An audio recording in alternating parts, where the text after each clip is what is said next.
हमारा आज का सवाल, हैवान का अदद 666 क्या है? इस वीडियो के अंदर मैं बाइबली तालीमात की रोशनी में इस सवाल का जवाब दूंगा और इसके बाद कुछ मददगार तलीमी वसाइल को जानने में आपकी मदद करूंगा, लिहाजा इस वीडियो को आखिर तक देखिए।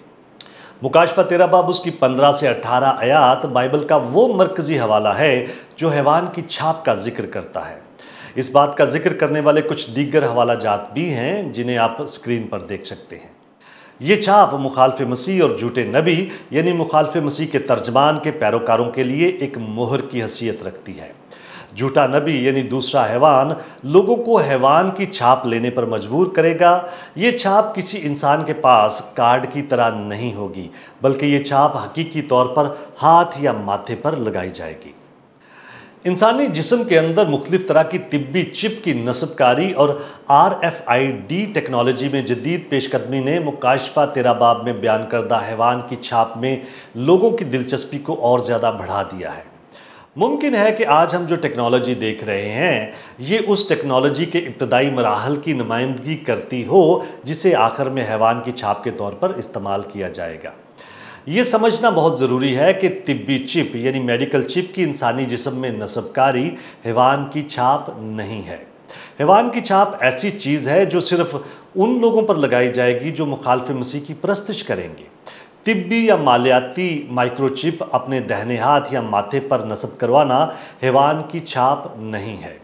हैवान की छाप आखिर अयाम में ऐसी पहचान होगी जिसको मुखालिफ मसीह खरीदो फरोख्त के लिए लाजमी करार देगा और ये छाप सिर्फ उन लोगों पर लगाई जाएगी जो मुखालिफ मसीह की परस्तिश करेंगे। मुकाशफा की किताब के बहुत सारे काबिल मुफस्सरीन में हैवान की छाप की दुरुस्त नोयत के बारे में वसी पैमाने पर इख्तलाफ राय पाया जाता है। चिप की नस्बकारी के नज़रिए के अलावा दीगर मफरूज़ात में शनाख्ती कार्ड, माइक्रोचिप, बार कोड जिसको जिस्म के किसी ख़ास हिस्से पर गुदवाया गया हो या एक ऐसा निशान शामिल है जो किसी शख्स के मुखालिफ मसीह से वफ़ादार होने की शनाख्त करता है। इस आखिरी मफरूज़े पर ज़्यादा सोच विचार करने की ज़रूरत नहीं है क्योंकि ये बाइबल की तरफ से मिलने वाली हमारी मालूमात में कुछ भी इजाफा नहीं करता। दूसरे अल्फाज में कहें तो इन बातों में से कुछ भी मुमकिन हो सकता है, मगर दूसरी जानब ये महज क्यास आराइयाँ हैं और हमें इन चीज़ों की पूरी तफसील पर सोच विचार या क्यास आराइयाँ करने में ज़्यादा वक्त ज़ाया नहीं करना चाहिए। इसी तरह से 666 के अदद के मानी भी एक भेद हैं। कुछ लोगों का गुमान है कि इस अदद का 6 जून 2006 के साथ कोई ताल्लुक था।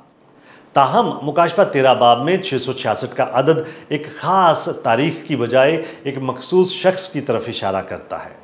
मुकाशफा 13 बाब उसकी 18 आयत बयान करती है कि हिकमत का ये मौका है, जो समझ रखता है वो इस हैवान का अदद गिन ले क्योंकि वो आदमी का अदद है और उसका अदद 666 है।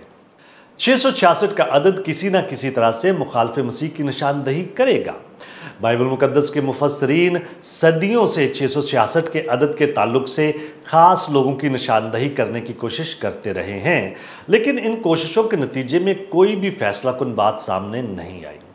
यही वजह है कि मुकाशफा 13 बाब उसकी 18 आयत फरमाती है कि इस अदद को समझने के लिए हिकमत की ज़रूरत है।